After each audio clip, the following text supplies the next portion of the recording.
If you're walking the spiritual path, you're bound to come across experiences of spiritual awakening, of changes in your physical system, changes in your perspective of the world and of yourself, in your consciousness.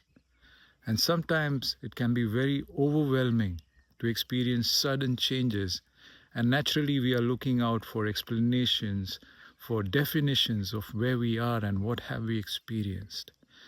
And today I'm just sharing with you a few of my insights which have helped me over the years to drink these reservoirs of experiences which we encounter on our way. So the first thing I want to share with you is to see this as a hike around this winding road which is moving upwards. And naturally, in this hike through this forest of individuality, of cosmic consciousness, we come across a lot of things which make us curious, which interests us.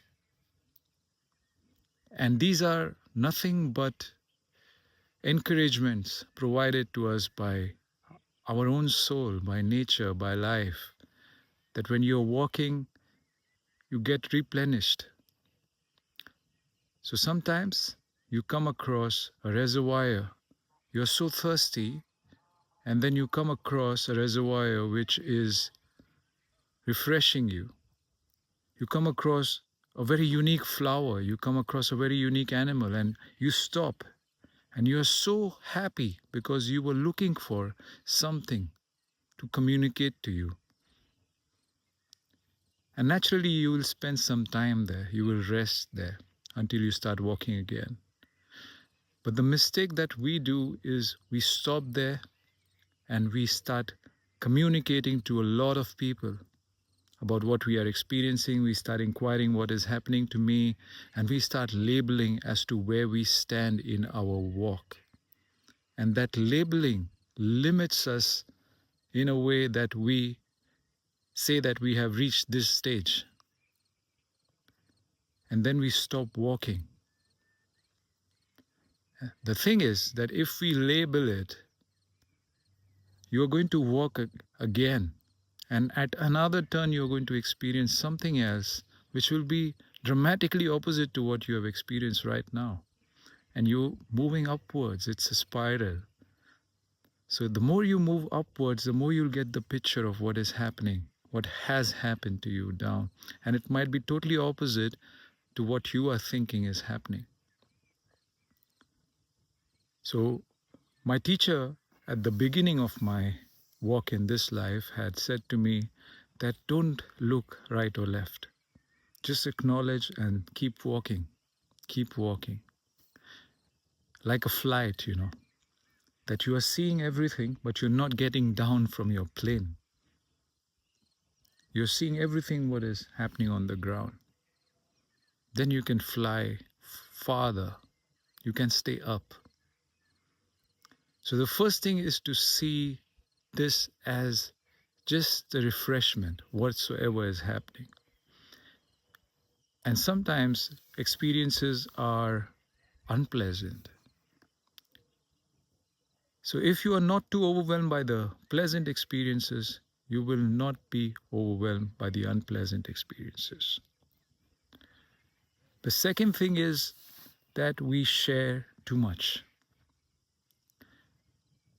And as it is said that truth is lost when you share it too much with people. Your own truth of your experience. Because it is something intimate between you and nature. It's like you and nature are having a deep love relationship, and now you're sharing the intimacies of that relationship with random people. So it is very important to find those specific people who you feel have ascended in losing their individuality and dissolving in the cosmic consciousness, and to share your experience with them so that they can give you an insight in your own experience which you can use. But if you're going to share it with random travelers, then they are going to share their random interpretations, which might even harm you, which might harm them. They might start desiring the experiences which are specially designed for you. So it is quite an intimate walk, and I understand that we are damn happy that we are experiencing certain things, or we are overwhelmed that we are experiencing certain things.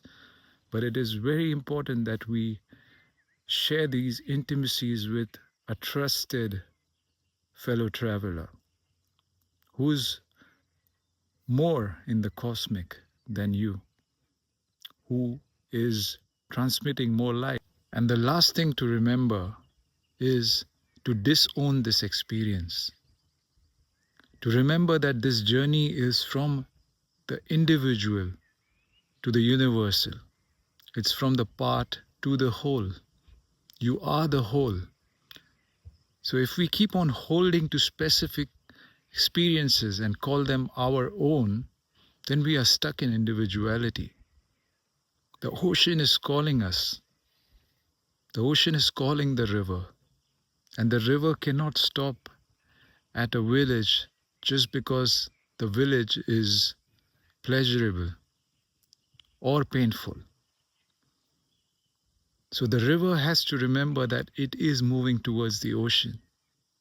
And ultimately it will happen that experiences will come and go. Nature is training you to take experiences.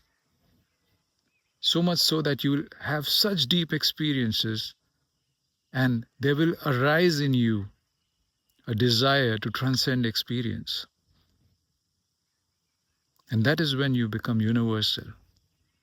Then experiences can come and go in your consciousness, but you're not stuck in that. You have transcended experience. And that is the training of all the experiences that you get on your spiritual path, that ultimately you are moving towards a state which is beyond experience.